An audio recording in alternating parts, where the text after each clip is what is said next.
சற்றுமுன் வெளியான தகவல் 2,00,000 பெண்களுக்கு கூடுதலாக வரும் கலைஞர் மகளிர் உரிமைத் தொகை. அது என்னன்னு பார்க்க போகிறோம். நீங்கள் நம்ம சேனலை சப்ஸ்கிரைப் பண்ணாமல் இருந்தீங்கன்னா மறக்காம லைக் பண்ணிக்கோங்க, சப்ஸ்கிரைப் பண்ணிக்கோங்க. வாங்க வீடியோக்குள்ள போகலாம். தமிழ்நாடு முழுக்க புதிய ரேஷன் கார்டு வழங்கும் பணி தொடங்க உள்ளது. புதிய ரேஷன் கார்டுகள் அடுத்த மாதம் முதல் வழங்கப்படும் என தமிழ்நாடு அரசு அறிவிப்பு வெளியிட்டுள்ளது. இதில் குடும்ப தலைவி ஆகும் பெண்களுக்கு மகளிர் உரிமைத் தொகை எப்போது வழங்கப்படும் என்ற எதிர்பார்ப்பு எழுந்துள்ளது. நாடாளுமன்ற தேர்தல் காரணமாக புதிய கார்டுகள் வழங்கும் பணிகள் நிறுத்தி வைக்கப்பட்டிருந்தன. புதிதாக ரேஷன் கார்டுகள் கேட்டு 2.8 லட்சம் பேர் விண்ணப்பம் செய்துள்ளனர். இந்த பணிகளை விரைந்து முடிக்க தமிழ்நாடு அரசு நுகர்பொருள் வாணிப கழகம் முடிவு செய்துள்ளது.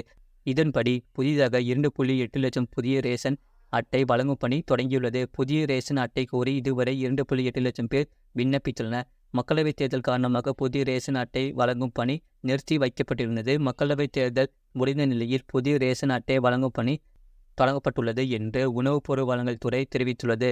இனி தினமும் புதிய ரேஷன் அட்டைகள் வழங்கப்படும். தமிழ்நாடு முழுக்க புதிய ரேஷன் கார்டு வழங்கும் பணி தொடங்க உள்ளது. புதிய ரேஷன் கார்டுகள் அடுத்த மாதம் முதல் வழங்கப்படும் என தமிழ்நாடு அரசு அறிவிப்பு வெளியிட்டுள்ளது. மகளிர் உரிமைத் தொகை திட்டம் விரிவாக்கம் செய்யப்பட்டு உள்ளது. இந்த திட்டத்தின் விரிவாக்கத்திற்கு பின்பும் நீங்கள் அதில் தேர்வு செய்யப்படவில்லை என்றால் அதற்கு முக்கியமான சில காரணங்கள் உள்ளன. முன்னாள் அரசு ஊழியர்களின் மனைவிகள், கார்ப்பரேஷன் ஊழியர்களின் மனைவிகள் ஆகியோர்களுக்கு எல்லாம் இந்த திட்டத்தில் வாய்ப்பு வழங்கப்பட்டு உள்ளது.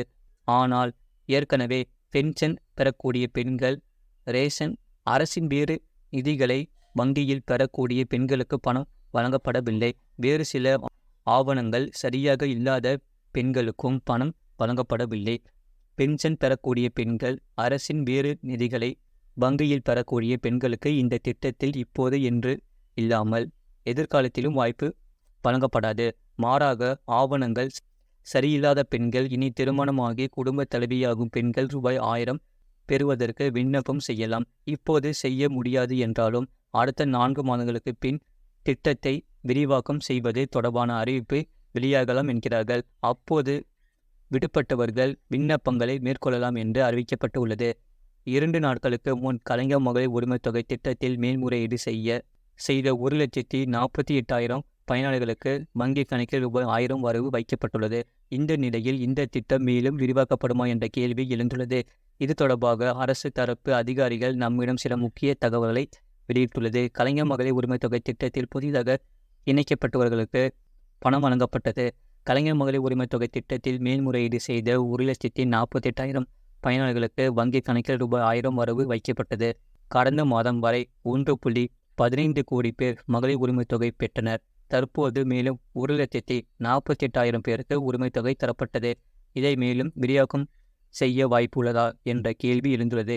இது தொடர்பாக அரசு தரப்பிடம் விசாரித்த போது இனி அடுத்த வருடம் மீண்டும் இந்த திட்டம் விரிவாக்கப்படும். அப்போது புதிதாக திருமணமானவர்கள், அரசு பணியில் இருந்தே காலமான ஆண்களின் மனைவிகள் வரும் வருடங்களில் தொடர்ந்து விண்ணப்பிக்கலாம்.